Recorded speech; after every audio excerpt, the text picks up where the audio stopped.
Allahumma barik lana fi Rajabin wa Sya'ban. Ya Allah, berkatilah kepada kami dalam bulan Rajab dan Sya'ban, wa ballighna Ramadan.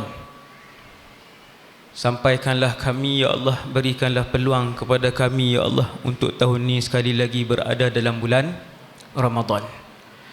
Ni Rejab dah tuan. Masuk Rejab, bila sebut Rejab, dia tiga beradik. Sebut Rejab, saya dan kita semua faham dekat dengan Ramadan.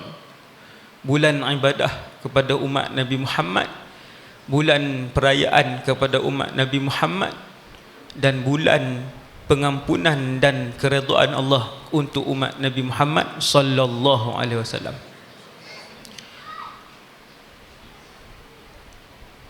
Rejab, Sya'ban, Ramadan. Rejab pun dah nak masuk 6 dah. Sekejap sahaja. Kemudian Sya'ban, kemudian Ramadan.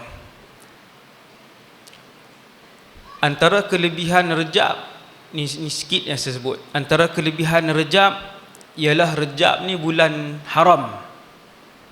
Allah sebut dalam Quran dia bulan haram. Rejab, Zulqa'dah, Zulhijjah, Muharram. 4. Banyak ni dapat ni. Ilmu lah ni tuan. Rejab, Zulqa'dah, Zulhijjah, Muharram. 4 ini bulan-bulan haram. Dalam bahasa Arab dia Al-Ashhurul Hurum. Allah sebut dalam Quran.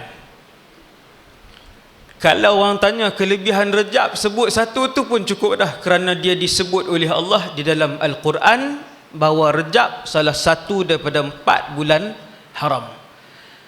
Sebelum Nabi lahir, orang Arab sudah mengisytiharkan Rejab salah satu bulan haram, dengan erti kata tidak boleh ada pertumpahan darah, peperangan dalam bulan Rejab,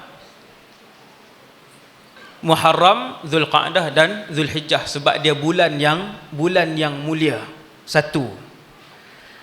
Nombor 2, yang kedua, hadis sahih yang kedua tentang Rejab. Tadi Quran, tak payah tanya sahih ke tidak. Rejab bulan haram, itu ayat Quran. Yang kedua tuan-tuan, bila masuk Rejab, kata para sahabat, kami sudah boleh melihat perubahan kebaikan dan ibadah yang dilakukan oleh Rasulullah sallallahu alaihi wasallam. Nabi dah mula tambah. Nabi dah mula tambah. Kalau kita sepanjang tahun ini duha kita 2 rakaat sehari, masuk Rejab jadi 4. Begitu contoh. Kalau kita sepanjang tahun puasa sunat kita Isnin sahaja seminggu, bila masuk Rejab kita tambah Isnin dan Khamis. Itu sunnah Nabi sallallahu alaihi wasallam. Sunnahnya ialah para sahabat melihat Nabi menambah amal ibadah bermula daripada bulan Rejab, Nabi menambah kebaikan bermula daripada bulan Rejab, kemudian gear yang paling akhir Nabi letak pada bulan Ramadan. Ramadan pecut. 1 Ramadan Nabi mulakan pecutan. Bila kita sebut malam ni dah masuk 6 Rejab, tuan-tuan cuba ingat daripada Ramadan tahun lepas, Ramadan 1440 yang tahun lepas punya, sampai malam ni. Dulu Ramadan yang tahun lepas, bila masuk Ramadan kita semayang duha, masuk Ramadan bacaan Quran kita banyak, bila masuk Ramadan sedekah kita banyak, bila masuk Ramadan kita mudah bangun qiyamul lail, bila masuk Ramadan semua kebaikan kita.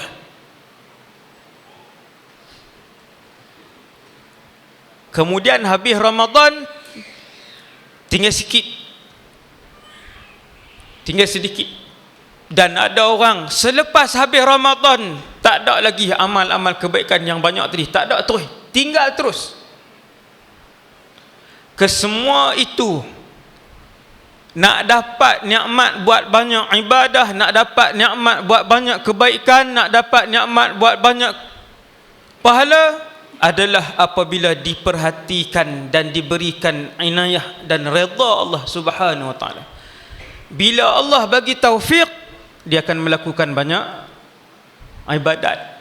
Dia tak tinggal. Bila orang sebut Allahumma barik lana fi Rajabin wa Sya'ban, imam doa, ya Allah berkatilah kami bulan Rajab dan Sya'ban. Dia tengok diri dia. Dia pun mula memerhatikan diri dia ni masuk Rajab. Alhamdulillah. Alhamdulillah.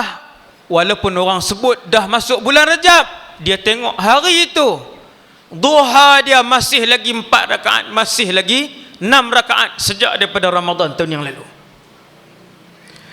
Bila tu imam doa Allahumma barik lana fi Rajabin wa Sya'ban, bermaksud Rajab sudah dekat, Sya'ban sudah dekat, Ramadan sudah dekat. Dia tengok ibadat dia, alhamdulillah, hari ni baru habis tadi setengah juzuk Al-Quran. Habis hari ni. Sejak daripada tahun lepas. Subhanallah. Maka dia tak risau, dia puji ya Allah. Alhamdulillah ya Allah, terima kasih ya Allah.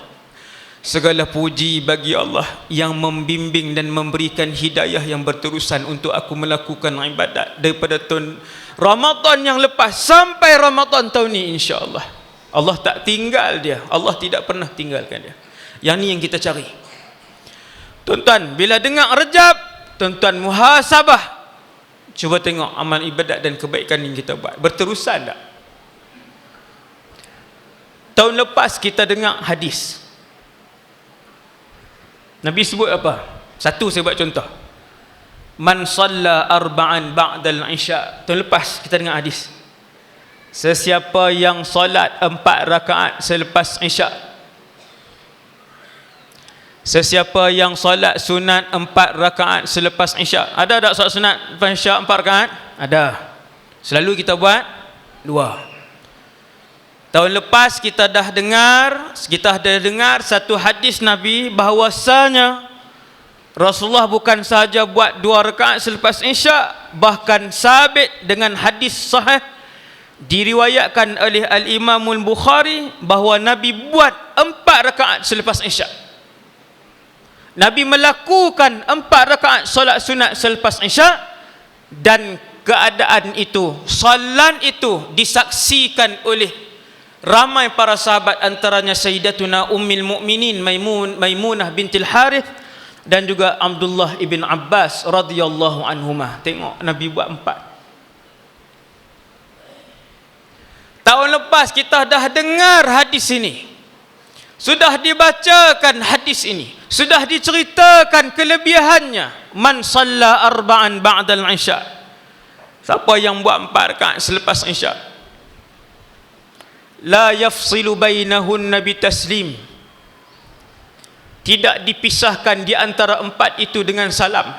4 rakaat, 1 salam direct, tapi tak ada tahiyat. 4 rakaat, 1 salam direct, tak ada tahiyat pertama, tahiyat akhir sahaja. Sesiapa yang solat sunat selepas isyak 4 rakaat yang tidak dipisahkan di antaranya dengan taslim, udilna bimithlihinna min lailatul qadri, seolah-olah 4 itu didirikan pada malam Lailatul Qadar. Tuan-tuan, nak dapat malam Lailatul Qadar bulan Ramadan senang ke susah? Susah.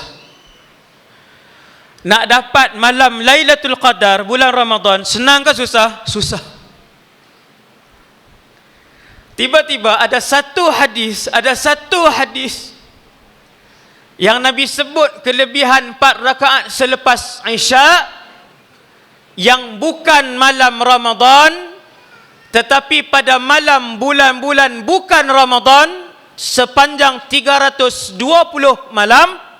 Nabi kata, siapa yang melihat dirinya diizinkan oleh Allah Jalla Jalaluh, tengok Allah izin untuk mendirikan 4 rakaat selepas isyak, seolah-olah pahalanya 4 rakaat itu didirikan pada malam Lailatul Qadar. Siapa yang boleh buat dari petang lepas?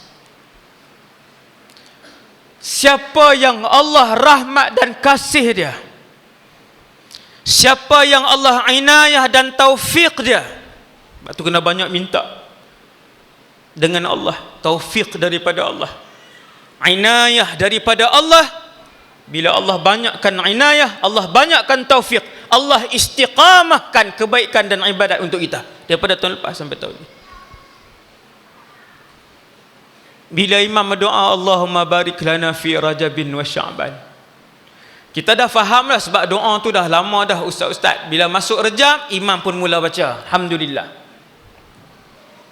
Kita dah faham makna doa tersebut, dan kita pun tengok keadaan kehidupan kita sampai malam ni, alhamdulillah, Allah Subhanahu wa taala memberikan istiqamah, bukan kepada ibadat yang saya sebut tadi, bahkan ke semua ibadat-ibadat yang lain sampai malam ni. Maka kita puji Allah. Segala pujian kepada-Mu ya Allah, yang telah membimbing roh dan kehidupan aku untuk melakukan kebaikan dan ketaatan kepada-Mu ya Allah. Alhamdulillah. Tuan-tuan, bila mai Rejab, yang paling saya buat muhasabah begitulah, kan? Tengok kebaikan kita satu-satu. Alhamdulillah, setiap satu Allah panjangkan daripada tahun lepas sampai malam ni. Bila Allah bagi nikmat tersebut, puji Allah banyak, kan? Segala puji bagimu ya Allah, kerana memberikan ruang untuk aku beribadah kepadamu. Dia kalau mati tak ada ibadat dah. Mati malam ni, esok tak ada ibadat. Mati malam ni bukan esok tak ada ibadat, mulai malam tu dah tak ada ibadat, sebab berpindah ke alam barzakh.